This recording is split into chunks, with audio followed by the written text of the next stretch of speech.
Estás escuchando Vinimos, el podcast sobre vinos, espumantes y bebidas de Marisol de la Fuente.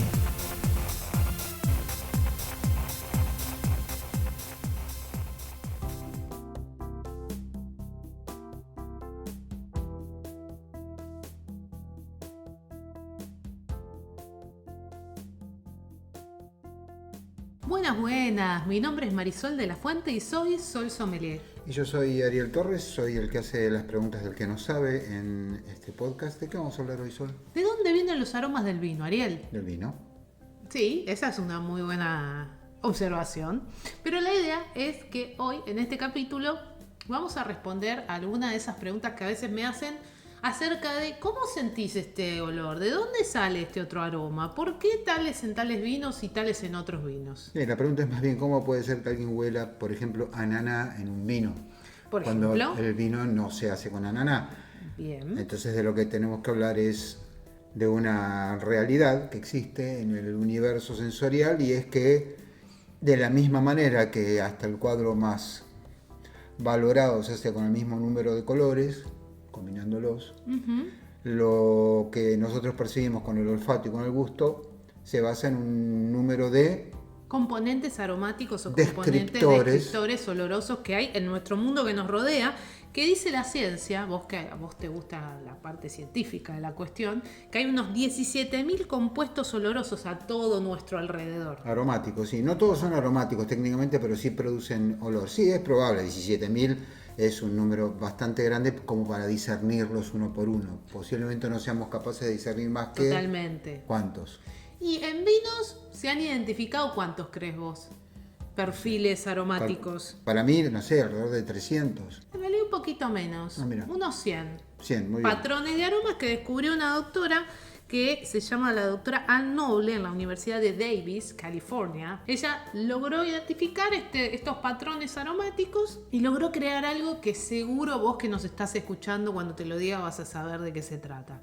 Creó la famosa rueda aromática, de Aromatic Wheel, que lo que nos describe son todos estos posibles aromas que podemos encontrar en un vino. Ahora, lo que habría que aclarar antes que nada es que el hecho de que el café huela a café no significa que el café sea el olor del café. El café tiene uno de los descriptores que nosotros identificamos con el olor del café, sí. Pero también ese descriptor puede aparecer en otros lugares. Es quizás la misma molécula o quizás una molécula parecida. Muy parecida, claro. Que huele de una manera muy parecida, pero puede ser la misma molécula en última instancia. Si uno pasa por el aeroparque, va a sentir olor a querosén. ¿Por qué? Bueno, porque la nafta de aviación es querosén. O sea, efectivamente estás sintiendo olor a querosén. Eso no significa que si vos en un vino sentís olor a querosén, tenga querosén. Lo que puede ser es que haya una de las moléculas que componen el combustible de aviación que esté presente por algún defecto del vino, obviamente. Si un vino huele a querosén, no te lo tomes. No, atención, hay vinos que tienen olor a benzina o algún tipo... Benzina puede ser, pero querosén es otra cosa. Es medio fuerte, sí, es verdad. Sí. Pero la pregunta que acá subyace a toda esta cuestión, y aunque tal vez algunos de los que nos estén escuchando, que ya nos siguen desde nuestros primeros podcasts, digan, no, pero Sol, ¿cómo vas a decir una cosa así? Aún me pasa, y creo que me va a seguir pasando, porque es parte del proceso de aprendizaje de cada uno que se va metiendo en el mundo del vino, que me pregunten en qué momento le agregan los olores. Sí, bueno, pero es una pregunta razonable, también Totalmente. Un poco por la manera en que a veces se comunica mal el tema del vino. Exactamente. Entonces da la impresión de que por un lado tenés el vino y por el otro lado los descriptores. Bueno, exactamente. No. El vino es agua, la inmensa mayoría es agua. 85, claro, pero el 85% es agua. ¿Sí? El resto es alcohol y en el medio quedan una pequeña parte que son descriptores aromáticos. Ahora, el alcohol huele a alcohol, el agua no huele a nada, y en el medio te quedan los descriptores aromáticos. ¿Pero de dónde viene? Esa es la gran Vienen cuestión. de la uva, obviamente, exacto. y de la madera. Muchos creen que me preguntan porque creen que se le agregan esencias. Bueno, no. Y yo una cosa que digo, voy a decir dos cosas acá. La primera es derribando un mito. Hay algunos vinos cuando uno va a la góndola que dicen aroma de chocolate, por ejemplo. Eso para la ley no es un vino, porque eso sí tiene agregado una esencia. Un vino no tiene agregadas de esencias para darle aroma o para darle sabor. Lo segundo que voy a decir es que esos aromas y sabores provienen de la uva, provienen del proceso productivo, de la fermentación, de la maceración, etc. Y en el caso de que estemos hablando de vinos de guarda, nos vamos a encontrar con los aromas que provee la propia madera, si es que el vino fue a madera, y también la misma evolución que tiene el vino, y aromas de evolución. Por eso nos encontramos con aromas primarios, aromas secundarios y aromas terciarios. Pero también, como todo nuestro organismo, en esa parte de nuestro organismo está conectado, también hay sabores primarios, sabores secundarios y sabores terciarios. Y están todos conectados, ¿no? Por eso los logramos percibir. Sí, hay un punto en el que alguien nos podría decir, bueno, pero entonces sí le agregan sabores y olores porque lo meten en madera y esto es una manera de añadirle. Bueno, no, la respuesta a eso es que es un razonamiento equivocado, porque hace mucho tiempo, cuando se inventó el vino, hace como 6.000 años. 6.500 más o menos, los primeros registros de no los egipcios. Primero no tenías mucho conocimiento de cómo fabricar sabores y olores como sabemos hoy, no existía esa industria. La idea de saborizar carecía de sentido y además era complicado tener un recipiente donde guardar el vino. Así que básicamente o tenías cuero, o tenías madera, o tenías alguna forma de cerámica de entonces, digamos que era alguna forma de tierra cocida. Bueno, así que no es que le agregamos sabores porque se nos ocurre y entonces se nos ocurre que tiene que tener esos taninos de la madera. La madera viene siendo usada desde hace siglos y forma parte de la lógica del vino. Ahora, si vos le echás vainilla al vino ya no es más vino. Ahí ya no, claro. Si le echás chocolate ya no es más vino. Igual ahí es interesante esto que vos estás diciendo, que tiene más que ver con la historia del vino. ¿Quiénes fueron los grandes responsables del uso de la madera en el vino, no? Es mucho más cerquita en la historia, porque en realidad fueron los romanos que andaban por ahí repartiendo el imperio, yendo a conquistar lugares y se llevaban el vino, se llevaban la uva y se llevaban al cura, ¿no? Entonces llegaban a los lugares, se daban cuenta que el vino que llevaban en esos recipientes de madera había cambiado, para bien, para mal, con distintas características. Se llevaban la uva, que era la que plantaron por toda Europa, y además al monje con el conocimiento para producir el vino, ¿no? Sí, eso siempre y cuando fueron los romanos de bastante después de Cristo, porque antes de eso los romanos ya se agarraban unas curdas fenomenales. Por supuesto. Y eran completamente paganos en el sentido en el que hoy decimos paganos, o sea, creían en Zeus, en Marte, en Venus, en Afrodita, etcétera. Pero bueno, todo eso es para nuestro capítulo de historia del vino, que lo tenemos que hacer también, porque es muy interesante entender también igual, la lógica. Hay un efecto de compresión del tiempo, como si vos usaras un teleobjetivo cuando hablamos del pasado. Los romanos están de nosotros a la misma distancia en el tiempo que los antiguos egipcios estaban de los romanos. Por ahí, 2000 años que hace del Imperio Romano es muchísimo tiempo. Por supuesto. La gran mayoría de las tecnologías que conocemos hoy son del último tiempo. Hay algunas que no. Bueno, de hecho, sin ir más lejos, creo que ayer charlábamos nosotros acerca de Pasteur y decíamos, bueno, el gran creador del vino, y para mí es así, es Pasteur. ¿Y de cuándo estamos hablando? Estamos hablando del siglo XIX. Totalmente. Y de hecho, ¿cómo se hacía vino hasta ese momento? Se hacía vino tirando uva dentro de un tacho y esperando a que ocurriera la magia de los dioses, que la transformara en algo que se lo tomaban, y además les hacía un efecto que no terminaban de entender muy bien cómo sucedía. Funcionaba. Y eso era todo lo que les importaba. Claro que sí. Hasta que alguien se moría, digamos. Sí, entonces, bueno. Mala suerte. Entonces Pasteur nace en 1822, o sea, en el siglo XIX. O sea que a mediados del siglo XIX a Pasteur se le ocurre la idea, no es el único, no es tan sencillo, la historia nunca es tan lineal como nos cuentan en la secundaria, pero no importa. Se le ocurre la idea de que hay microorganismos. La verdad es que era una idea loca, cuando uno se pone en el lugar de la gente de esa época y sí, que hay algo que te puede matar y que no se ve. Y no podés ver, claro. Sí, parece un exministro, digamos. Sí, está bien. Pero voy a esto. En general, una vez que se libera el flujo de información con la imprenta de Gutenberg, a partir de esto hace 500 años, a partir de ahí arrancan todas estas tecnologías que hoy damos por sentadas. Por sentadas, pero en realidad son muy nuevas en términos de toda la historia humana, que el descubrimiento o la implementación de la agricultura arranca hace más o menos 10.000 años, la escritura arranca hace más o menos 5.000. De modo que casi cualquier cosa que encuentres respecto al vino va a ser más o menos nueva. Exacto. Pero usar una barrica de madera no es agregarle sabor. No es agregar porque estamos hablando de agregar componentes artificiales o aditivos a una bebida que por ley no tiene autorizado que eso se haga. Si vos encontrás en la góndola algo que dice sabor a chocolate, es muy probable que tenga un aditivo y es muy probable que no sea en su contraetiqueta, no diga vino, sino que diga cóctel de vino. Pero volvamos a los aromas. Bien. Entonces, hay aromas primarios, secundarios y terciarios, y acá hay algo importante que hay que tener en consideración que está conectado a esto de las distintas variedades. Cada variedad va a tener su propio set de, yo siempre lo digo así, de color, de aroma y de sabor. Y acá no es que uno inventa e imagina, vamos a la cata y el sommelier inventa cosas, ¿no? Y para los colegas o los estudiantes que nos escuchen, uno no inventa, no puede inventar, porque lo que vos inventes el otro no lo va a percibir. Tenés que entrenar tu capacidad de percepción. Y no va a ser lo mismo los aromas que vas a encontrar en un vino joven de Malbec, en un gran reserva de Malbec, en un Cabernet Sauvignon, que en un Petit Verdot, porque cada uva, estas moléculas que mencionábamos antes, que son en realidad partecitas de ese aroma que se conecta con nuestro recuerdo, no son iguales en todas las variedades. Y acá otro dato también interesante, ¿no? Vos decías, bueno, no hay queroseno en el vino. Y no hay queroseno. Hay alguna partecita de esa molécula, de ese aroma, que nos hace acordar. Por eso cuando hablamos de aromas hablamos de recuerdos o de notas. Y por eso es tan distinto si yo soy argentino y estoy acostumbrado a ciertos aromas y estoy catando un vino argentino, que si me voy a catar un vino europeo o un vino sudafricano o un vino australiano. La uva posiblemente tenga una línea aromática, si es un Cabernet Sauvignon, si es un Merlot, si es un Cabernet Franc, un Syrah. Es probable que tenga... Un Malbec nunca va a tener olor a durazno, por ejemplo. Claro, va a tener una línea aromática, pero sí es cierto que también tu acostumbramiento a ciertos aromas que te son cercanos son los que te permiten hacer la identificación.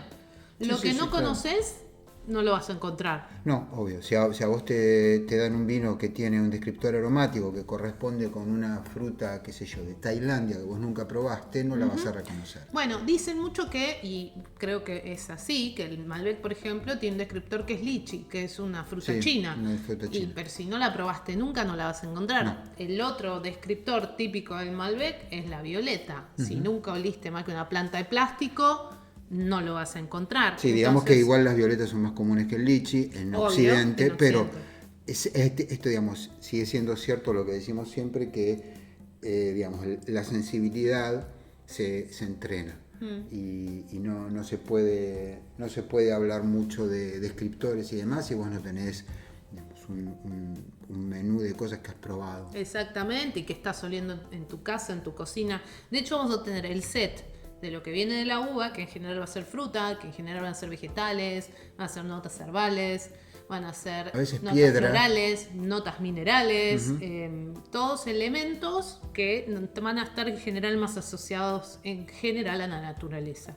En los aromas secundarios, que son los de elaboración, dependiendo del perfil de vino, la variedad que tenemos de base y el estilo, podemos encontrar frutas secas, podemos encontrar levadura, podemos encontrar, si son tintos con fermentación maloláctica, notas lácticas. Y ya cuando nos vamos a la madera, ahí es donde aparece todo ese abanico de cosas que la gente dice, ¿y esto dónde salió? Y claro, me aparece con el roble americano, el coco, la vainilla, el cacao, lo dulce. Me aparece con el roble europeo, lo picante, la pimienta, el clavo de olor. Y en ambos me aparecen los ahumados porque las barricas se tuestan. Entonces es complejo porque en realidad tenés la combinación de la uva, del proceso, de si pasó o no pasó en algún momento por crianza, y entonces a través de esa crianza vinieron algunos aromas de madera que va a depender si la madera era de primero, de segundo o de tercer uso, de dónde era la madera y además el nivel de tostado que tenía. De repente estás en una cata y esto tiene olor a pochoclo. Y puede ser, porque es roble americano tostado en un nivel de tostado que hizo que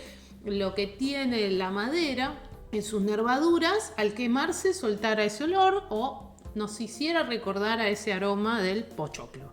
Sí, y hay una variante más, una variable más que habría que incorporar, y es el propio ADN, la propia persona que está percibiendo. Por ejemplo, tanto vos como yo tenemos no sé qué es, un gene cambiado, lo que sea. No, posta, es así. Sí. viene del ADN que hace que el cilantro Sí. nosotros lo percibamos como jabón. Sí. ¿Por qué? Bueno, no somos capaces de percibir uno de los componentes cítricos presentes en el cilantro. Yo sí puedo sentir el olor cítrico de una En naranja, otras cosas, pero claro. son otros cítricos, y solamente sentimos los componentes, los descriptores aromáticos correspondientes al jabón, que también están en el cilantro, que combinados parece ser que son muy ricos, pero nosotros somos ciegos a ese olor. Es una pena, pero cuando vos tenés un abanico tan grande, estás hablando de 100 descriptores respecto a los vinos, y además cada uno puede ser percibido en mayor o menor medida, y a su vez todos se van combinan, combinando. ahí es donde vos tenés la diferencia entre un gran sommelier o un sommelier que está guitarreando, digamos. Sí, leyó la ficha técnica y Claro. los dice de memoria. ¿Por qué? Porque realmente es complicado, digamos. Nosotros hacemos un podcast sobre vino no solamente porque nos gusta, sino también porque hay de qué hablar. Exacto.